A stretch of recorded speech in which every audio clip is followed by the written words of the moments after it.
Guys, it is Desmios here. Sorry, back with another video today. I just want to talk. I might actually make a few videos today. I'm not so sure. But right now I wanted to talk about Proverbs 14. I read this yesterday. One of the coolest, I don't know, chapters in Proverbs that I've ever read, and I haven't read a lot of Proverbs, so I'm not so sure, but this was, this really just, clicked with me, I gotta say. And so, I just want to start off with verse 4. That's what I'll talk about in this video. Verse 4 says, "Where there are no oxen, the manger is empty, but from the strength of an ox come abundant harvests." Now, I was so confused when I read this verse. I was just kind of mind blown, and I was like, I have mind blown as in the way that I had no thinking about this. Like, I had no thoughts to relate it to. I had no idea what this meant, and then so I looked up a commentary, which I don't like to go on my phone when I'm reading the Bible, when I'm just kind of in His Word, when I'm having fellowship with Him. I don't like to go on my phone, but I read this one verse and I was just like, is this about Jesus, like the manger, and since it's full, that, and I was trying to make connections everywhere, and then I finally figured out just by a few commentaries that I read sort of what it means. And what it means is this, is when there are no oxen, the manger is empty. So that means it might look so nice with no manger, and there might be no poop, there might be no hay, it might be super clean and nice and pure per se. Not a clean, holy type of pure, but it might be pure in a way, and that might be good. But then it says, but when there are oxen working 24/7, when the farmer is making them work, when he's working, when they're plowing, when they're planting, when they're sowing, when they're whatever they're doing, it's gonna be a mess. There's gonna be hay. There's gonna be more oxen coming for work, and it's gonna be crazy like that. But what this verse is saying is, just because something looks nice and perfect and empty and pure, like an empty manger, because think of it this way, it's almost like if oxen had babies, everything would be nuts, everything would be crazy. There'd be more oxen coming, more poop per se, more food needed, but yet again, there would be more work done. Versus, let's say a new couple doesn't have a baby. They're probably going to Europe. They're probably trying to figure out their lives. Or they're on their honeymoon or whatever. It's not crazy. It's chill. They can love each other. But if you do have a baby, you have to wake up at any time that the baby decides. It's insane. And same with here. It's just because something looks pure and empty and nice doesn't mean that it's good.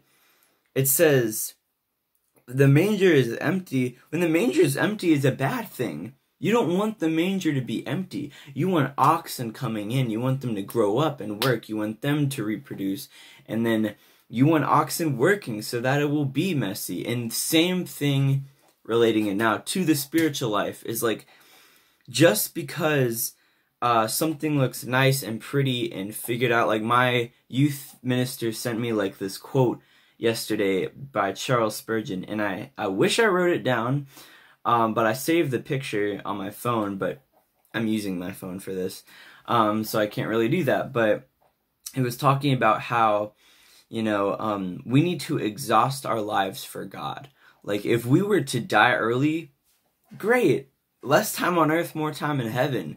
And that's what Charles Spurgeon said, and he was and he kept going, and he was we're supposed to be living living sacrifices to God. In Romans 12, it talks about how that's the purest form of worship, or it says it's a pure form of worship.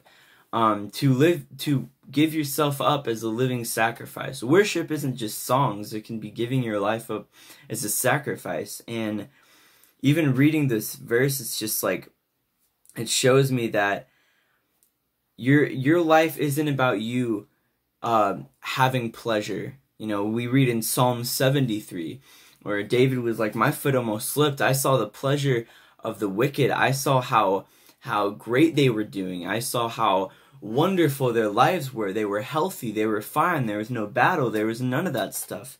But with me, it is an everyday battle. It is an everyday thing. I overthink. I am a perfectionist and I have to fight against that. But the world is easy. They follow their desires. And that's what he's trying to say here, is that it's not about living for ourselves. It's not us about being it's not about us being a person who looks fine, who looks perfect, who is perfect. It's not about that. It's about, and I'll make another video today about perfectionism, because like I was going through a lot of that yesterday, just overthinking, and I'll talk about that in the next verse, but I want to talk about this, like, it's not about us having the manger empty, making everything look nice. In fact, in perfectionism, you're more concerned with, oh, well, I'll pray to God to make myself perfect.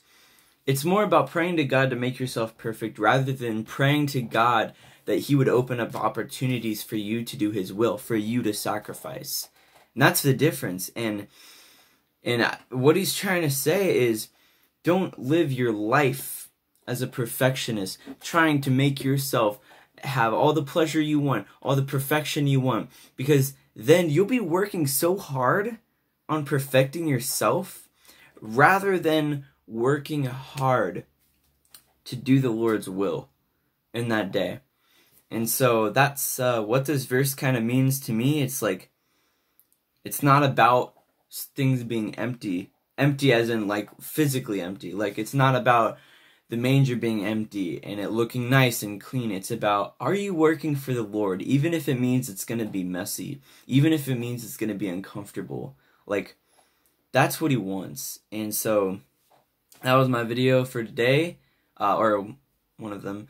But yeah, I hope you enjoyed that little commentary of mine. I was just kind of thinking about that verse, and just read Proverbs 14. Like, there's so many good verses. Like, mainly verses 9 through 35 are like the really good ones.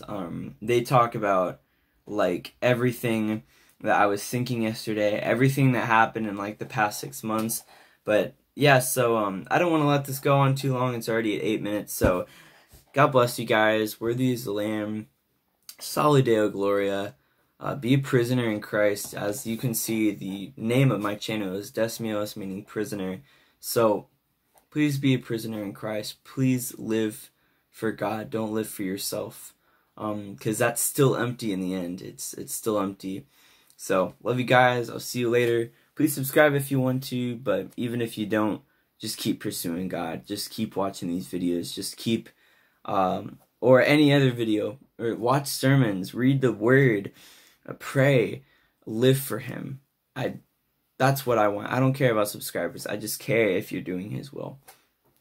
God bless you guys. Bye.